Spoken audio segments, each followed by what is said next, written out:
অসমৰ এক সামাজিক সাংস্কৃতিক অনুষ্ঠান প্ৰজ্ঞাৰ উদ্যোগত যোৱা ইংৰাজী 13 আৰু 14 মাৰ্চত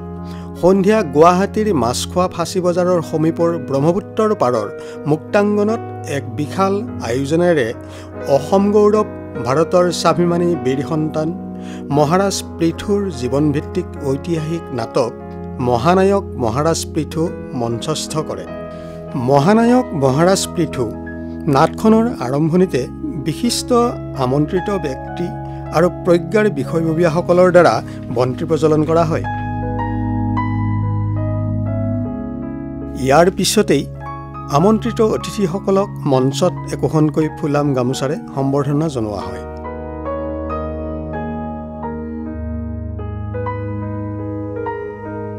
আমি লগ পাইছিলোঁ মহানায়ক মহাৰাজ পৃথু নাটৰ ৰচক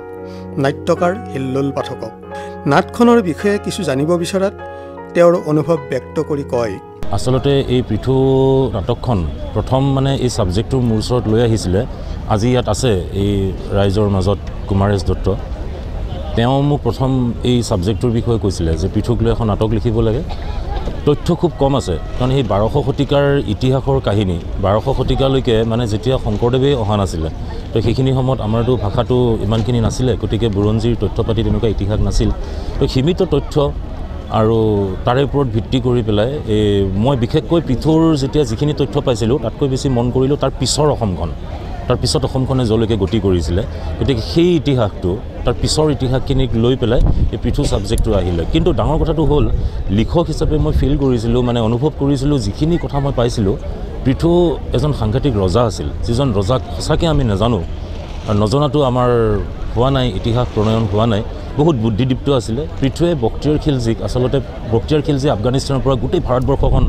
এফালৰ পৰা আক্ৰমণ কৰি আহিছিলে, কোনেও তেওঁক উঠাব পৰা নাছিলে। কিন্তু একমাত্ৰ পৃথু মহাৰাজ ইয়াতে এই উত্তৰ গুৱাহাটীত বক্তিয়াৰ খিলজীক পৰাস্ত কৰিছিল। পৰাস্ত কৰা নাছিল, পৃথুৱে যুঁজাই নাছিলে, পৃথুৱে এনেকুৱা এটা চতুৰামি কৰিছিলে। ইমান ধুনীয়া বুদ্ধিদীপ্ত এখন জাল পৃথুৱে পাতিছিলে, যিখন এতিয়া আপোনালোকে নাটকত দেখিব, য'ত বক্তিয়াৰ খিলজী পলাবলগীয়া হৈছিল। এই যে বুদ্ধিদীপ্ত এজন অসমীয়া ৰজা, এজন দূৰদৰ্শী ৰজা, এজন সাহসী ৰজা সেই সময়তো আমাৰ মাজত আছিল। সেই ৰজাৰ সত্তাটো মোৰ তাত থাকিলে আৰু যিটো দেশপ্ৰেম, যিটো ৰাষ্ট্ৰ ধৰ্ম, তেওঁৰ চেতনাবোধ পৃথুৰ মাজত আছিল, সেইখিনিক লৈ পেলাই মই নাটকখন লিখিছোঁ। মাত্ৰ 3টা কেৰেক্টাৰ ইতিহাসৰ পৰা অনা হৈছে, বাকী যিমানখিনি চৰিত্ৰ নাটকখনত আছে, নাটকখনৰ যিটো কাহিনী হয় সেইটো সম্পূৰ্ণৰূপে মোৰ কল্পনা। গতিকে এইখিনিক লৈ পৃথু নাটকখন আহিছে।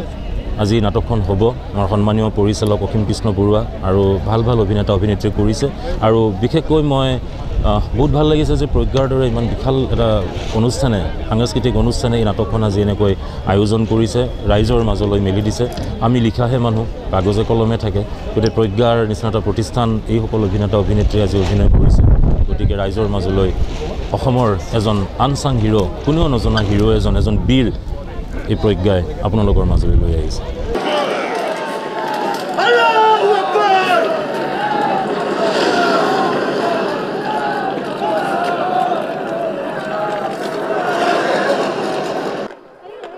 সৰকাৰ হয়ে গেল আমাৰ তুৰ্কি বাহিনীৰ হাতত।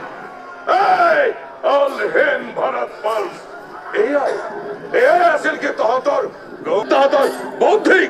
ধৰ্ম কৃষ্টি এই নালন্দা যদি সৰকাৰ হয়ে গেল আৰ ইয়াত আৰম্ভ হব ইছলাম ইছলাম ইছলাম ধৰ্ম। ইয়াৰ উপৰিও প্ৰজ্ঞা ফাউণ্ডেশ্যনৰ সভাপতি জিতুল সোণোৱাল, শিল্পী তথা উদ্যোক্তা বিদ্যাসাগৰে কয়, প্ৰজ্ঞা ফাউণ্ডেশ্যনৰ উদ্যোগত বিভিন্ন ধৰণৰ অনুষ্ঠান আমি দেখিবলৈ পাইছোঁ আৰু লগতে মানুহৰ উত্তৰ পুৰুষসকলক আপোনালোকে চিনাকি কৰি দিছে আগৰ ঐতিহাসিক কিছুমান ঘটনা প্ৰবাহৰ লগত। সেই সম্পৰ্কত আপুনি এগৰাকী সভাপতি হিচাপে আজিৰ এই অনুষ্ঠানটোৰ বিষয়ে অলপ। আজিৰ অনুষ্ঠানটো আপোনালোকে ইতিমধ্যে গম পাইছে। আমাৰ ইতিহাসৰ এক মহান চৰিত্ৰ, আমাৰ কামৰূপৰ গৌৰৱ, অসমৰ গৌৰৱ, ভাৰতৰ গৌৰৱ মহানায়ক মহাৰাজ পৃথুৰ ওপৰত আমি এখন নাটক মঞ্চস্থ কৰিবলৈ ওলাইছোঁ। আমাৰ উদ্যোগতে, প্ৰজ্ঞাৰ উদ্যোগতে এইখনি আমাৰ নাটক আজি প্ৰথম দিনাৰ আজি যিটো প্ৰদৰ্শনী অনুষ্ঠিত হ'ব। তাৰ আগতে প্ৰজ্ঞাৰ ক্ষেত্ৰত ক'বলৈ গ'লে প্ৰজ্ঞাৰ জন্ম হৈছিলে 2014 চনত। 2014 চনৰ পৰা আমাৰ বিভিন্ন সমাজৰ ক্ষেত্ৰবিলাকত আমি বিশেষকৈ সাংস্কৃতিক আৰু আমাৰ যিখিনি বৌদ্ধিক ক্ষেত্ৰত আমি বিভিন্ন ধৰণৰ কাম কৰি আহিছোঁ। যেনে ভাৰত মাতা পূজনৰ পৰা আৰম্ভ কৰি আমাৰ যিটো সনাতনী আমাৰ যিটো ঐতিহ্য আমাৰ পৰম্পৰা আমাৰ দৰ্শন সাহিত্য এই আটাইখিনিকে সাঙুৰি পেলাই আমি প্ৰদৰ্শনী ব্যৱস্থা কৰি আহিছোঁ আৰু আমি গুৰু পূজনৰ অনুষ্ঠানেই হওক বা কন্যা পূজনৰ অনুষ্ঠানেই হওক আমি বন্দে মাতৰম গীতৰ আধাৰত নৃত্য প্ৰতিযোগিতাই হওক গোটেই অসম ভিত্তিত আমি এতিয়া কৰিবলৈ সক্ষম হৈছোঁ আৰু গোটেই অসমতে আমাৰ সদস্য আছে আৰু আমাৰ কমিটিবিলাক আছে তেওঁলোকে বিভিন্ন ধৰণৰ কাম কৰি থাকে আৰু আপোনালোকে চাগে জানেই চাগে আমাৰ সাহিত্য সভা হওক বা অন্যান্য ধৰণৰ বিভিন্ন আমাৰ যিবিলাক ৰাস সাৰ্বজনীন ৰাস উৎসৱ হয় ৰাসৰ উৎসৱ হয় অলপ দিনৰ আগতে হৈ গৈছে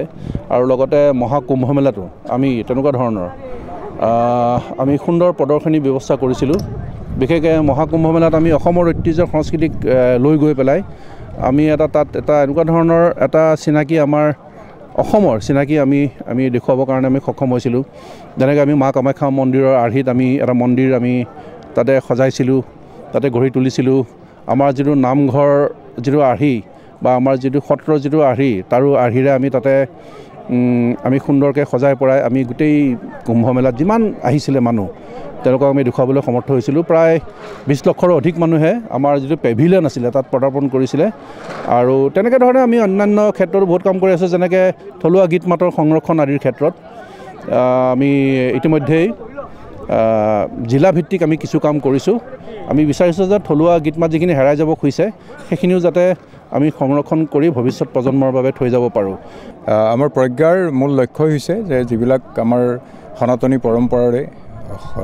আমি উজ্জীৱিত হোৱা যিবিলাক বস্তু আমাৰ নাইকিয়া হৈ গ'ল সেই বস্তুখিনিক যাতে আমি পুনৰাই উদ্ধাৰ কৰি নতুন প্ৰজন্মৰ মাজত আমি দেখুৱাব পাৰোঁ তাৰ মাজতেই হৈছে অসমৰ এজন বীৰ যিগৰাকী বীৰৰ সম্পৰ্কে বহুত নতুন প্ৰজন্মৰ ল'ৰা ছোৱালী জ্ঞাত নহয় মহাৰাজ পৃথু মহাৰাজৰ যি ত্যাগ বা তেখেতে যিখিনি কৰিলে সেইখিনি কৰাৰ বিনিময়ত আজি আমি এখন সুন্দৰ সুস্থ এখন অসমত আমি থাকিবলৈ পাইছোঁ তেখেতৰ যি সেই বলিদান বা তেখেতে যিখিনি কাম কৰিলে সেইখিনিৰ কাৰণে নতুন প্ৰজন্মই যাতে পৃথুৰ সম্পৰ্কে জানক তাৰ সেই উদ্দেশ্য আগত ৰাখি প্ৰজ্ঞাই আজি এই নাটক ইয়াত মঞ্চস্থ কৰিবলৈ প্ৰয়াস কৰা হৈছে মই আশা কৰোঁ যে এনেধৰণৰ বিভিন্ন ধৰণৰ কাৰ্যসূচীৰ জৰিয়তে প্ৰজ্ঞাই বিগত সময়ছোৱাত যিদৰে কাম কৰিছে অনাগত ভৱিষ্যতলৈ কাম কৰি যাব প্ৰসাৰ আৰু প্ৰচাৰৰ ক্ষেত্ৰত আমি বিভিন্ন দিশ লৈছোঁ যেনেকৈ আমি অসমৰ বিভিন্ন ঠাইত আমি ইয়াৰ হোৰ্ডিং লগাইছোঁ প্ৰচাৰ কৰিছোঁ যেনেকৈ যোৰহাট নগাঁও গুৱাহাটী শিৱসাগৰ এনেকুৱা বিভিন্ন অসমৰ বিভিন্ন ঠাইত আমি প্ৰচাৰৰ কাম আগবঢ়াইছোঁ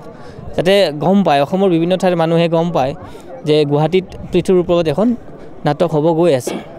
গতিকে সেই মৰ্মে আমি এই অনুষ্ঠানটোত বিভিন্ন কলেজৰ অধ্যক্ষ চৰকাৰৰ মন্ত্ৰী বিধায়ক এই গোটেই গোটেইখিনিকে সামৰি লৈ আমি জনসাধাৰণৰ মাজত এনেকুৱা এটা বিষয় অৱগত কৰাব বিচাৰিছোঁ যে পৃথুৰ বিষয়ে সমাজত এক জনজাগৰণ সৃষ্টি হওক জানক কি কৰিছিলে পৃথুৱে সমাজখনৰ কাৰণে কি কৰিছিলে অসমীয়াৰ কাৰণে কি কৰিছিলে আমাৰ কৰ্তব্য কি আমাৰ দায়িত্ব কি তেখেতৰ পৰা আমি কি শিকিব পাৰোঁ আমি নৱপ্ৰজন্মক কি শিকাব পাৰোঁ তেখেতৰ জৰিয়তে গতিকে আমাৰ এনেকুৱা এটা উদ্দেশ্য আগত ৰাখিয়ে আমি এই অনুষ্ঠানটো আয়োজন কৰিছোঁ প্ৰজ্ঞাৰ উদ্যোগত অনুষ্ঠিত এই নাটখনৰ নাট্যকাৰ হিল্লোল পাঠকে ৰচনা কৰা আৰু অসীম কৃষ্ণ বৰুৱাই পৰিচালনা কৰা এই নাটকত অসমৰ কেইবাগৰাকীও প্ৰসিদ্ধ অভিনেতা অভিনেত্ৰীয়ে অভিনয় কৰি দৰ্শকৰ মন মোহিত কৰি ৰাখে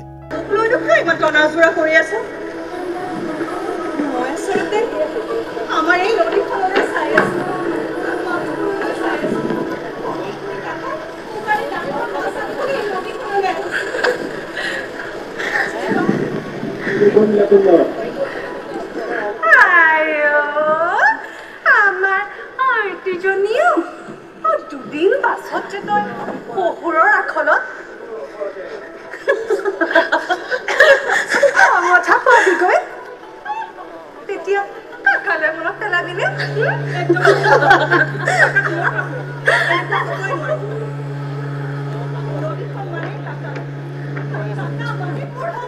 হে ঐ ভৈৰৱী কি হৈছে তোৰ কিনো কৈ আছ এইবোৰ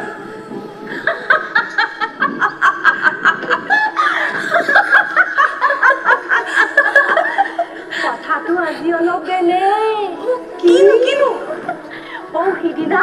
বৰনদীৰ কাষত মহাৰাজাৰ কাষলে বহুত ডেকা বুঢ়া আহিছিল নহয় তাৰপিছত আমাৰ আইটি আজিকালি মহাৰাজাৰ কাষতে থাকিয়ে জানো তাৰে কোনোবাই চিকুণ ডেকাই মহিলে চাগে মুখ্য কথা শত্ৰুক বাধা দিব আমি কিমান নিয়াৰিকৈ প্ৰতিৰক্ষা নীতি কৰিম কামৰূপ সুস্থিৰ আছিল সুস্থিৰ থাকিব বিদেশী বাঙালৰ আক্ৰমণত কামৰূপ ৰক্তাক্ত হলো পৰিচয়বিহীন হ'ব নোৱাৰিব মহাৰাজৰ চিন্তাক শ্ৰদ্ধা জনাইছো ভুল ভয়াবে ভুল চিন্তা নহয় জাতি হত্যা বুলি কয় দেশ মাতৃৰ প্ৰতি দায়বদ্ধতা বুলি কয় ৰজা বা প্ৰজাৰ নহয় প্ৰতিগৰাকী কামৰূপবাসীৰ অতি বৰ্তমান ভৱিষ্যতৰ বাবে কামৰূপৰ সুৰক্ষাৰ প্ৰতিজ্ঞা বুলি কয় প্ৰতিজ্ঞা মহাৰাজ প্ৰতিজন কামৰূপবাসীৰ প্ৰতিজ্ঞা আপোনাৰ এটা ইংগিতত এই মাটিৰ বাবে মৰিবলৈ হোৱা চাওক কামৰূপৰ সন্তান কিদৰে আগবাঢ়ি আহিছে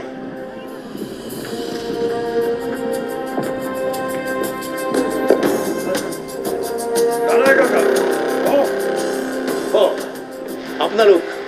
সামন্ত সকলো আছে মহাৰাজ খিলজিনে ফিলজিক বধিবলৈ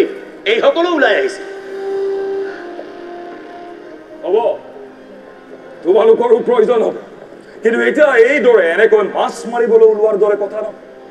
এয়া কামৰূপ দেশৰ কথা তোমালোকৰ সেই গছৰ পৰা আম বগৰী সৰকোৱা বোকা পানীত চেং দৰি কৰা বিচৰা গা ধুবলৈ যোৱাৰ দৰে কথা নহয় মহাৰাজে যদি আদেশ কৰে অশ্বক্লান্ত পাহাৰৰ নিজৰা নহয় শিলত শত্ৰুক আচাৰি মাৰি গছৰ আম বগৰী দলিওৱাই নহয় পাহাৰৰ গছত উঠি আম বগৰী দলিওৱা দিন শত্ৰুৰ মোৰ মহাৰাজ পিঠা গুড়া দি পৰিম ঢেঁকীয়ে খুন্দা দি কৰিম সিহঁতক হয় মহাৰাজ বোকা পানীৰ চেং দৰিকণা নহয় তুৰ্কীৰ খণ্ডই নাকে মুখে কামৰূপৰ কাছ সোমোৱাই মাৰিম হ'ব হ'ব মহাৰাজ কামৰূপৰ মাটিত নাৰীৰ এই সাহস মাক আমতেশ্বৰীয়ে কেতিয়াবাই দেখুৱাই থৈছে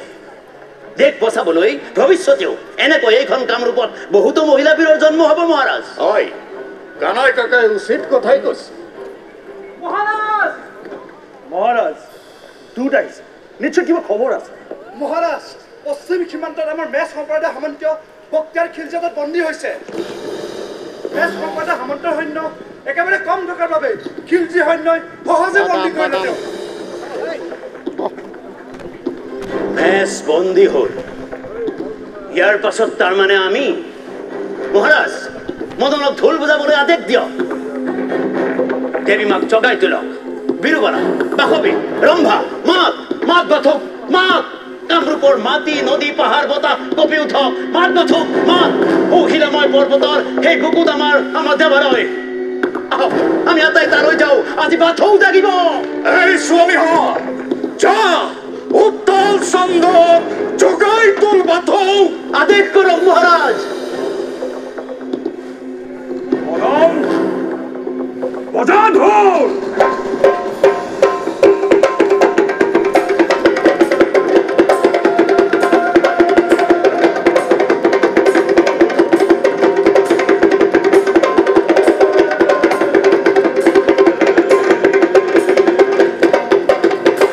অসমৰ প্ৰজ্ঞা এক মহান অনুষ্ঠান বুলিয়ে ক'লোঁ আৰু এই প্ৰজ্ঞাৰ উদ্যোগত আজি কেইবা বছৰৰ পৰা বিভিন্ন ধৰণৰ অনুষ্ঠান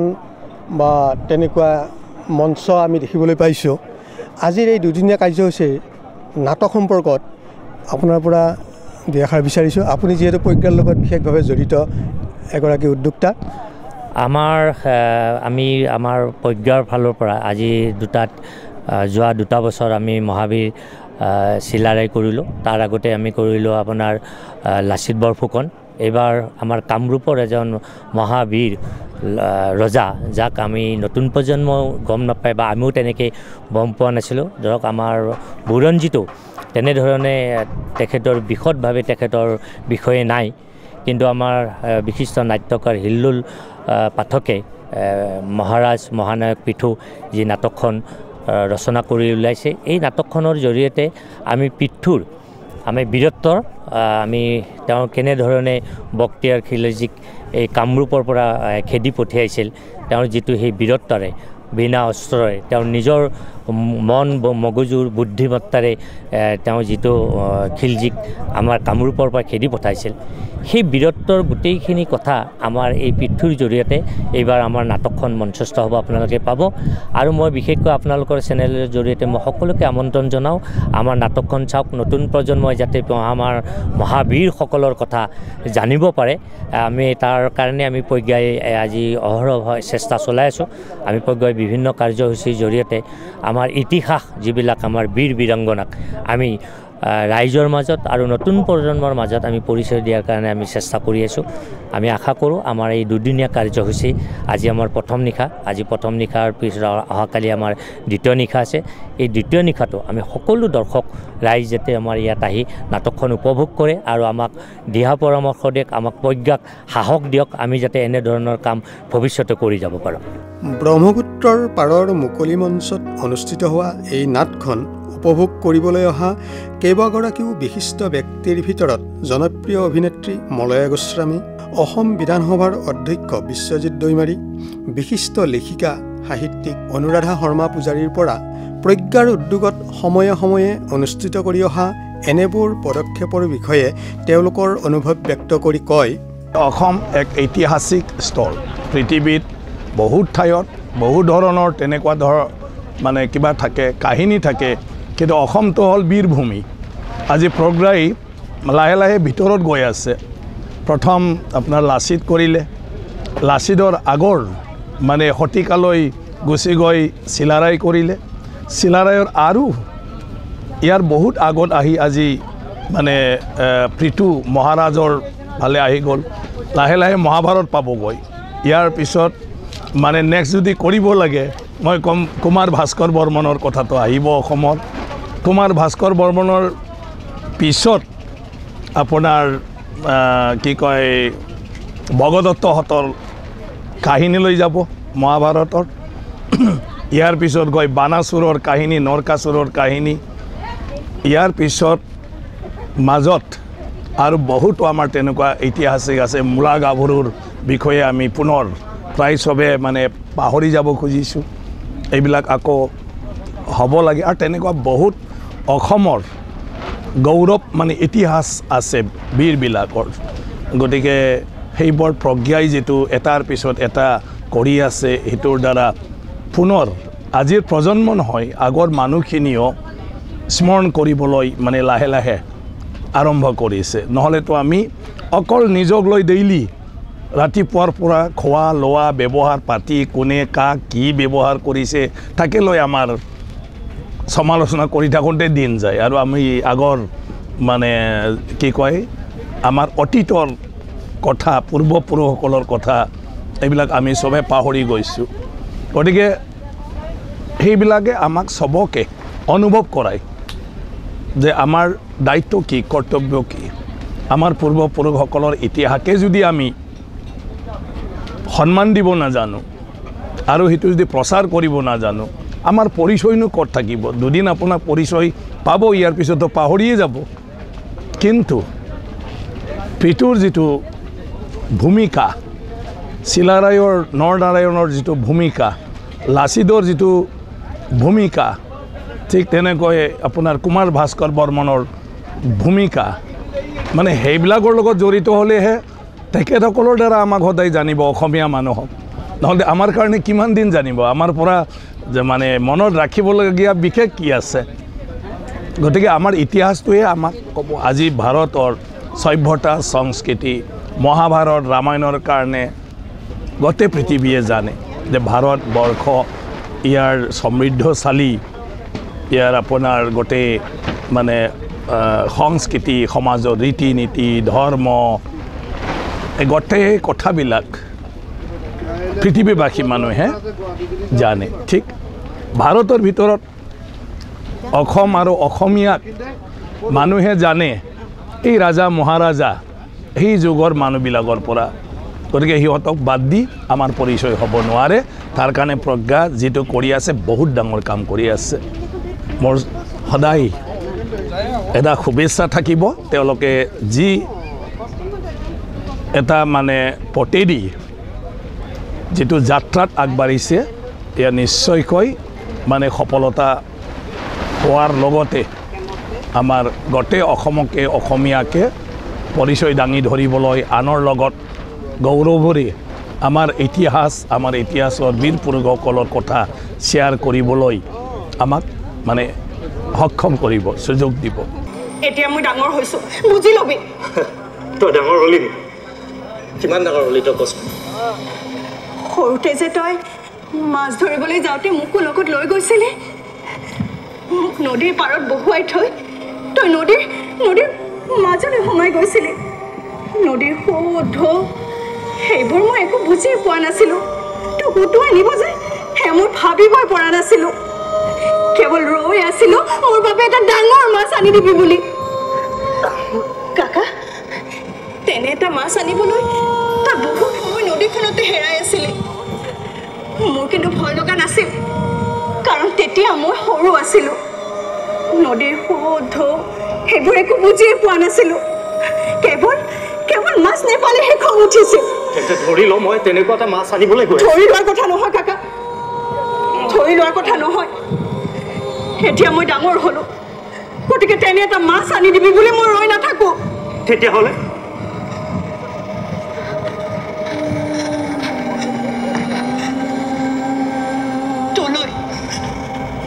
তোলৈ ৰৈ থাকো কাকা কেৱল তোলৈ তই নদীখনত হেৰাই গলি নেকি তাকে ভাবিব পৰাকৈ তই কেতিয়া উভতি আহিবি তাকো ভাবিব পৰাকৈ ডাঙৰ হ'লো কাকা তই সদায় মোৰ সন্মুখত মোৰ কাষত থাকিবি বুলি ভাবিব পৰাকৈ ডাঙৰ হ'লো গতিকে তই কলৈ ওলাইছ তই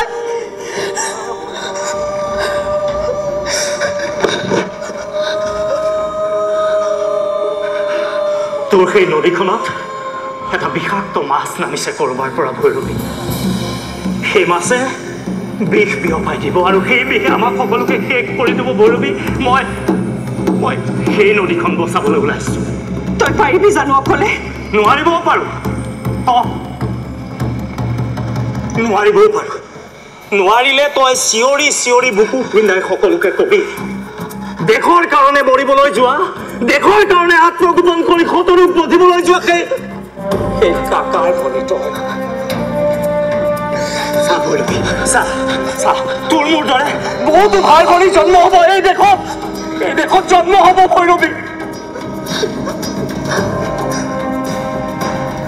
মই ৰৈ থাকিম কাকা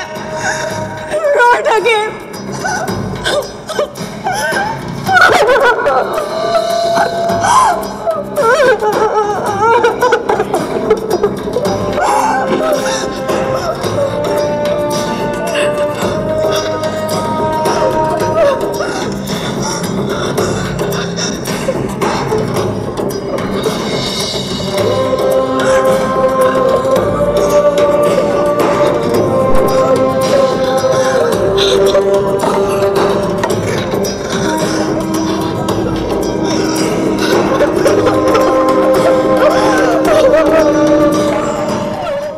প্ৰজ্ঞাৰ উদ্যোগত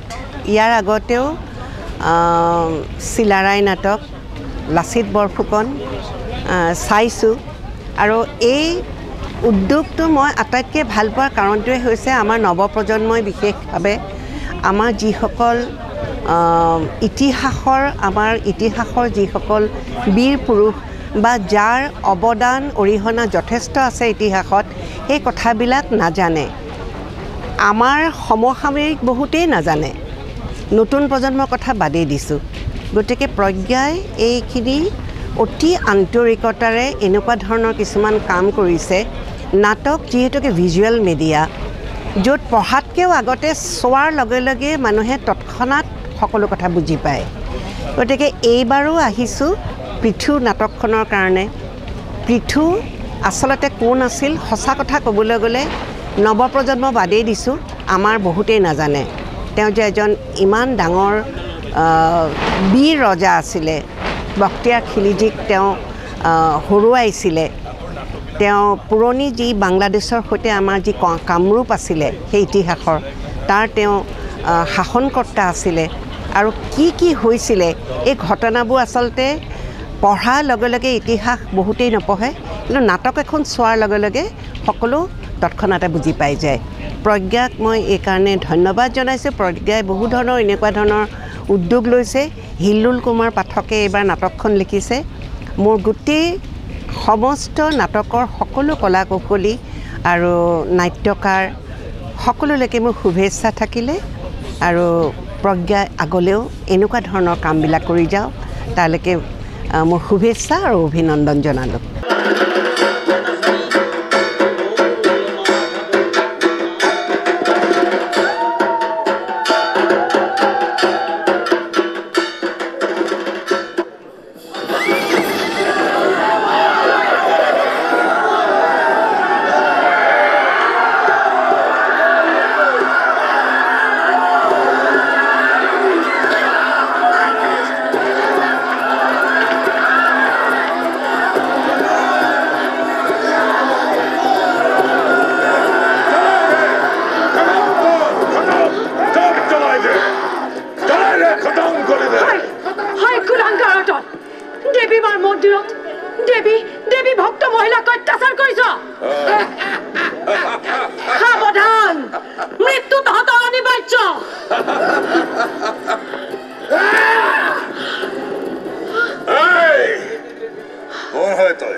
হিন্দু মন্দিৰত দৰ্শন লুণ্ঠন চলাইছ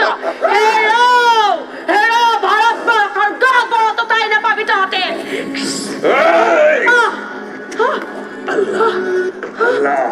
আল্লাহর নাম লো তুই আল্লাহর নাম লো আল্লাহ আউযুবি ইজাতিল্লাহি ওয়া ওয়াদ্রিহি মিন শারি মা ওয়াজিদু ওয়া উজাহিদু এই তোদের হিন্দু ধর্ম নিপাত হয়ে যাব আর ইসলামের হাওয়া বলিব ইসলাম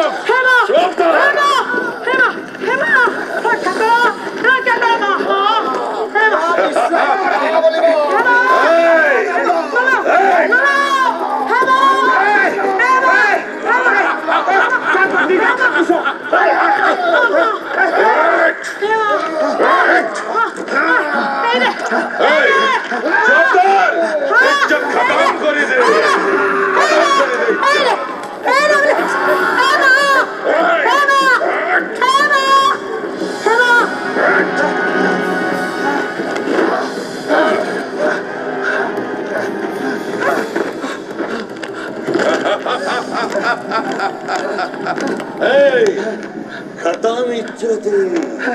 खत्म हो जाओ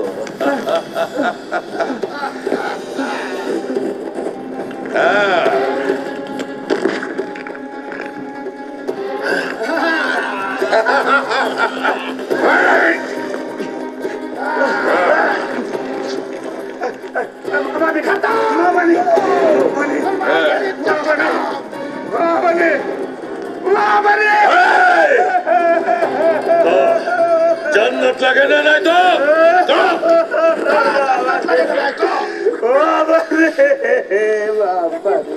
को जन्नत लगे ना नहीं को ओम नारायण विद्महेतां चंडिकाय धीमहि तन्नो ललितकान्त प्रचोदयात्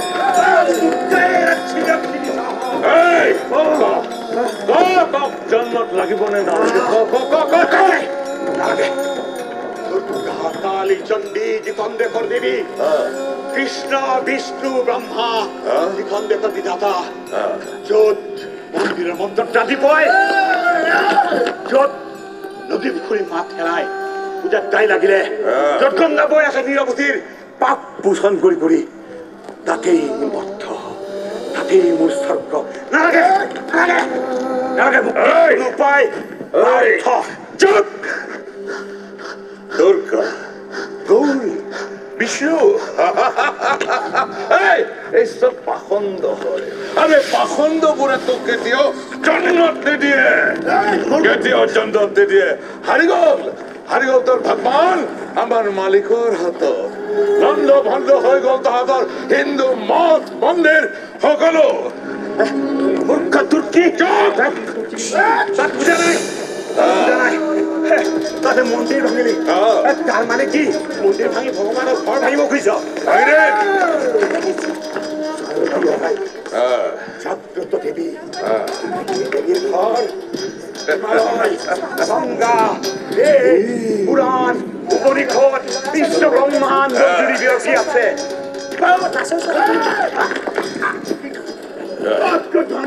মন্দিৰ তাহাঁতৰ ধ্বংস অনিবাৰ্য এদিন এই মাটিতে জীবন বিচাৰি মাটিৰ দেৱতাকে পুজিবি মাটিৰ দেৱতাকে পুজিবি গুনাহ কৰিছ তই গুনাহ কৰিছ আল্লাহ আল্লাহৰ নাম ল তই আল্লাহৰ নাম ল নাই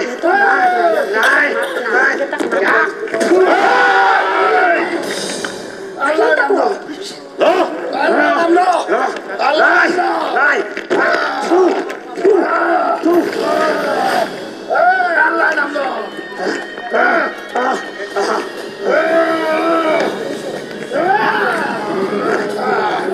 আল্লাহৰ নাম ল ভাৰতীয়াৰ অভিশাপ লাগিছে তোৰ অভিশাপ লাগিছে তোৰ শৰীৰ অংগ পতংগ সৰ্বাংগ ধ্বংসৰ দিশে আগবাঢ়িছে পৃথিৱী তই যি অপৰাধ কৰিছ ক্ষমা নাই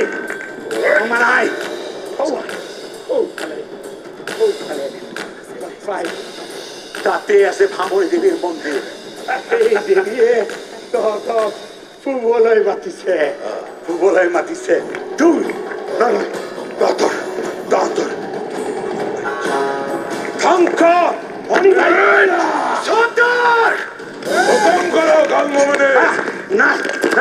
নাই ব্ৰাহ্মণ বস্ত্ৰ হৰণ কৰি নাই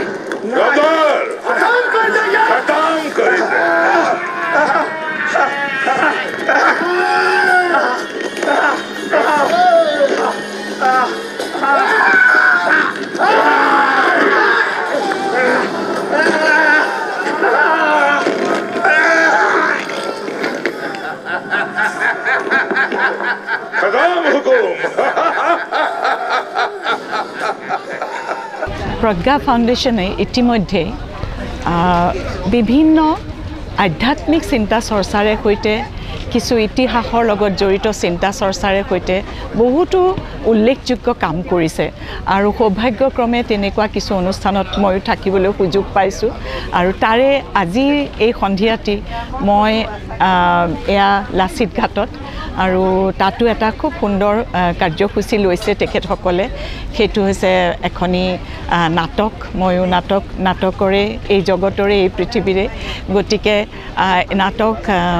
মহাৰাজ পৃথু সকলোৱে ইতিমধ্যে গম পাইছে এই নাটকখন এখন ক'বলৈ গ'লে ইতিহাসৰ এনেকুৱা এটা চৰিত্ৰ হয়তো আমি অসমবাসীয়ে বহুতেই তেখেতৰ কথা হয়তো অসম বুৰঞ্জীত যিসকলে পাইছে পঢ়িছে সেইসকলে কিছু জানিব কিন্তু তথাপিও তেখেতৰ বিষয়ে জানিবলৈ আমাৰ বহুত বাকী আৰু মই ভাবোঁ যে আজি যিটো উপস্থাপন হ'ব সেই উপস্থাপনৰ জৰিয়তে নিশ্চয় দৰ্শক ৰাইজ উপকৃত হ'ব এইগৰাকী ৰজাৰ বিষয়ে অন্ততঃ তেখেতসকলে গম পাব তেখেতৰ যি কৰ্মৰাজি আছিল তেখেতে যিখিনি ইতিহাসত আগবঢ়াই থৈ গৈছে সেয়া আমি সকলোৱে গম পাম আৰু লগতে নৱপ্ৰজন্মৰ কাৰণে মই ভাবোঁ খুব প্ৰয়োজনীয় এটা বিষয় লৈ পেলাই আজিৰ এই নাটকখন গতিকে মই আশা কৰিছোঁ সকলো ৰাইজে ইয়াত অংশগ্ৰহণ কৰিব আৰু প্ৰজ্ঞাৰ এই সুন্দৰ পদক্ষেপ আমি সকলোৱে নিশ্চয় প্ৰশংসা কৰিবই লাগিব আৰু প্ৰজ্ঞাই সময়ে সময়ে যিবোৰ কাৰ্যসূচী লৈছে মই সঁচাকৈ অভিভূত হৈ পৰোঁ ইমান ধুনীয়া কিছুমান কামত জড়িত হৈ পৰিছে গতিকে মই আশা ৰাখিছোঁ ভৱিষ্যতেও তেখেতসকলে খুব সুন্দৰ কাৰ্যসূচী লওক যিটো হৈছে অকল মানে আজি নাটক বুলিয়ে নহয় সমাজৰ উপকাৰ হয় 10জনৰ উপকাৰ হয় গতিকে মই আশা ৰাখিছোঁ ভৱিষ্যতেও আমি তেনেকুৱা ধৰণৰ কাৰ্যসূচী প্ৰজ্ঞাৰ পৰা সদায় পাই থাকিম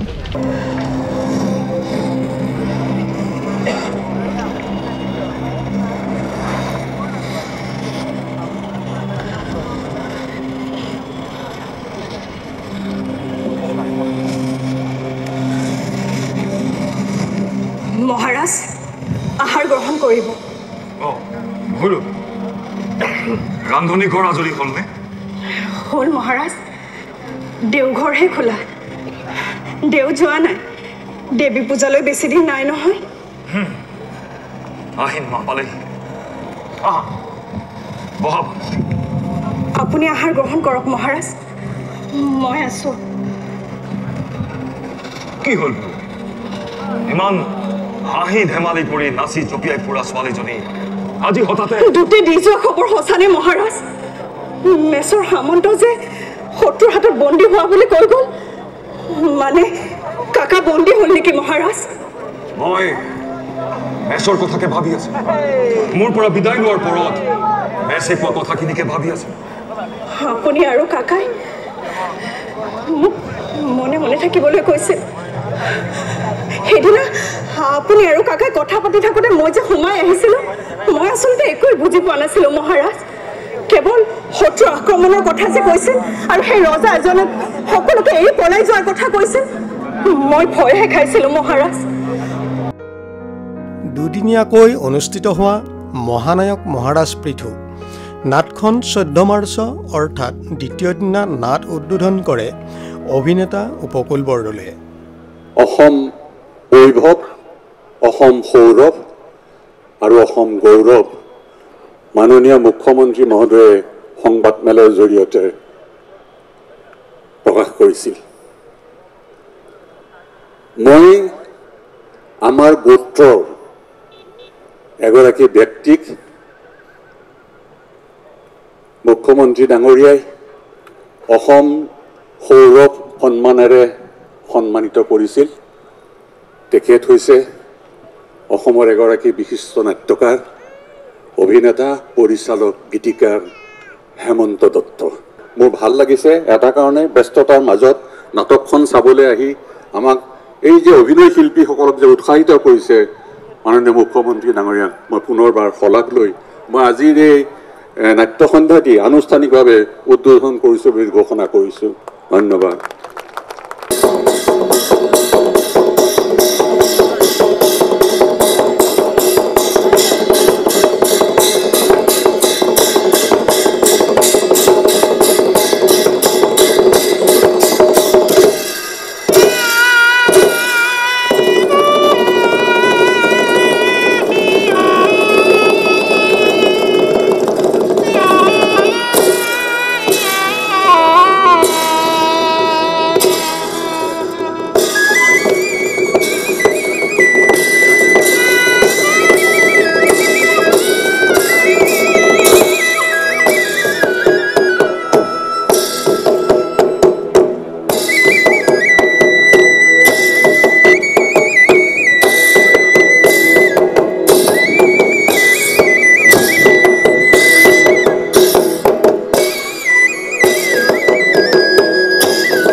চৈধ্য মাৰ্চৰ নাট্যানুষ্ঠানৰ আন এক উল্লেখনীয় দিশ এয়ে যে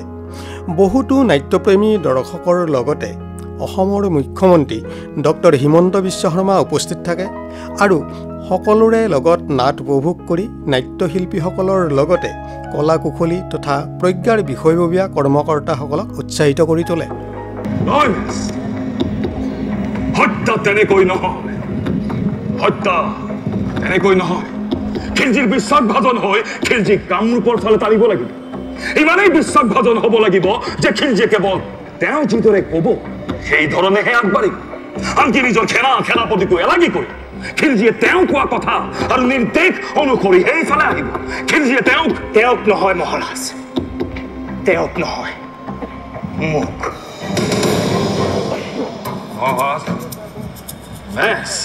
মহাৰাজ হয় মহাৰাজ মই হম খিলজীৰ বাবে আপুনি ভবা সেই মানুহজন কথা দিলো মহাৰাজ দেশৰ কাৰণে মুছলমানৰ ধৰ্ম লৈ হলেও মই মোৰ স্বদেশক শতৰূপ কাঢ়ি নিবলৈ নিদো ময়ে হৈ থাকিম মহাৰাজ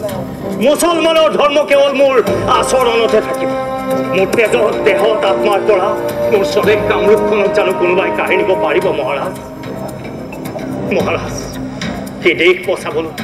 মোৰ মহাৰাজাধিৰাজৰ পৰিকল্পনা সঁচা কৰিবলৈ মই নিজকে বলিদান দিবলৈ সাজু মহাৰাজ আপুনি মোক আদেশ কৰক ইমান সহজ নহয় মেছ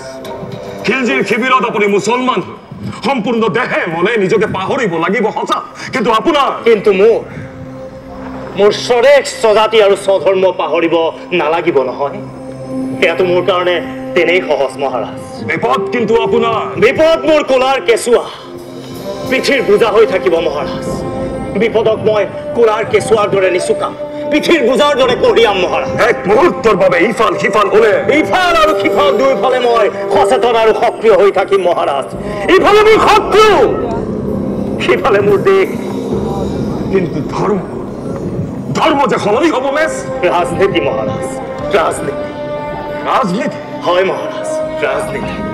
ৰাজনীতি আছে কাৰণে ধৰ্ম আছে মহাৰাজ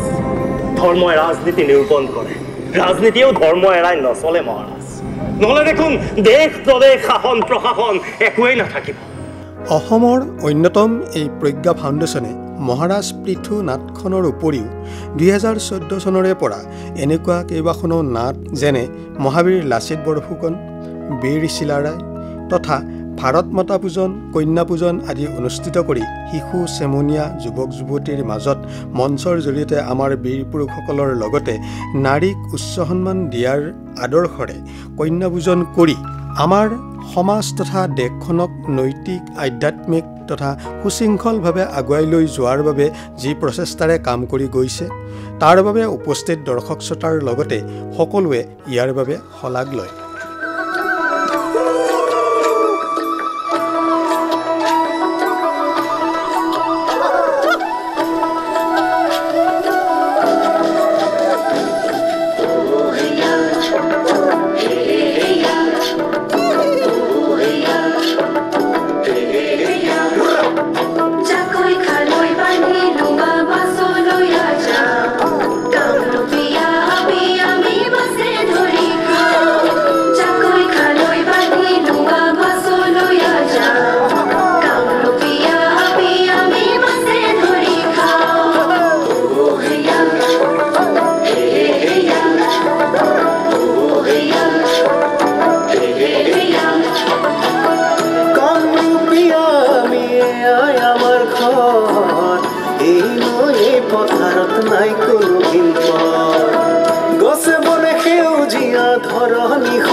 আপন মনে থাকো হবে আপন